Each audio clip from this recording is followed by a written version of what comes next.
আসসালামু আলাইকুম দর্শক।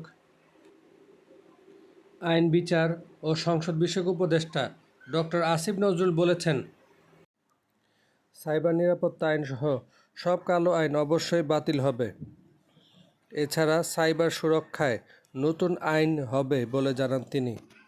৩ অক্টোবর বৃহস্পতিবার রাজধানীর বিচার প্রশাসন প্রশিক্ষণ ইনস্টিটিউটে সাইবার নিরাপত্তা আইন ২০২৩ সংশোধন বিষয়ক একটি মতবিনিময় সভায় এ মন্তব্য করেন তিনি।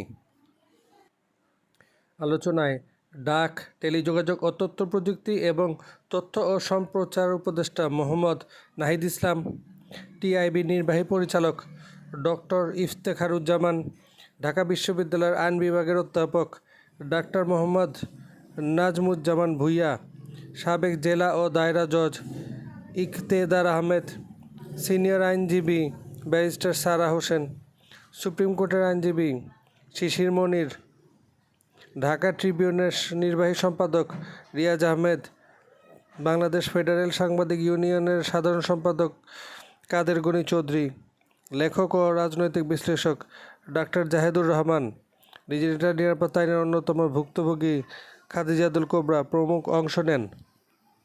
সাথে থাকার জন্য ধন্যবাদ দর্শক।